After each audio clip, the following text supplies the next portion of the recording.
ઘનમૂળ વિશે શીખીશું. ઘન એટલે શું? તો કે 3 ગુણાકાર. જેમ વર્ગમાં કેટલા ગુણાકાર હતા? 2. કોઈ પણ સરખી સંખ્યા છે એના 2 વખત ગુણાકાર એટલે એનો વર્ગ. આમ સરખી સંખ્યાના 3 વખત ગુણાકાર એટલે એનો ઘન થાય. દાખલા તરીકે 8 તો 2 ગુણ્યા 2 એ 1 આવે. તો 1 નો ઘન કરો તો 1 ને કેટલી વાર ગુણવાનું? 3 વાર. 1 ગુણ્યા 1 ગુણ્યા 1. ચલો ઘન શીખવો હોય તો પહેલા આપણે ઘન શીખવા માટે ઘન તો એમાં 1 નો ઘન એટલે શું થશે? 1 કેટલી વખત? 3 વખત ગુણવાનું. 3 વખત ગુણો તો 1 એકુ 1 1 એકુ 1 તો જવાબ શું આવશે? એવી રીતે 2 નો ઘન એટલે 2 ની 3 ઘાત. ઘન એટલે શું? 3 ઘાત. કેટલી ઘાત? 3 ઘાત. તો 2 નો ઘન બોલાય ને શું બોલાય? 2 નો ઘન. તો 2 ને કેટલી વખત ગુણવાનો? 2 ને 3 વખત. 2 ગુણ્યા 2 ગુણ્યા 2.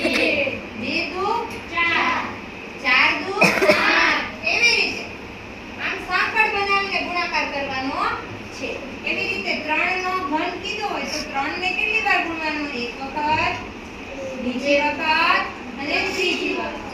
3 તેરી 6 3 તેરી 9 9 તેરી 27. સમજાઈ ગયું? એવી રીતે 4 નો ઘન કરીએ. 4 ગુણ્યા 4 ગુણ્યા 4. ચોકે ચોકે 16 ચોકું 64. 5 નો ઘન કરીએ. 5 ગુણ્યા 5 ગુણ્યા 25 25 પંચા 125. સમજાઈ ગયું? 125. તો હવે એવી જ રીતે આપણે ગીત ગાઈ લઈએ. ઘનનું ગીત ગાઈને આપણે તમામ ઘનને શીખીએ. ઘન ઘન ઘન ઘન ઘન ઘન સુન ઘંટી બજી સ્કૂલ કી सुनो घंटी बजी स्कूल की टीचर तुमको घन सिखाए टीचर तुमको घन सिखाए 3 સરખી સંખ્યા મળીને ગુણાકાર ઘન ભાઈને બનાવે. 3 સરખી સંખ્યા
ઓલી ગેમ રમીએ.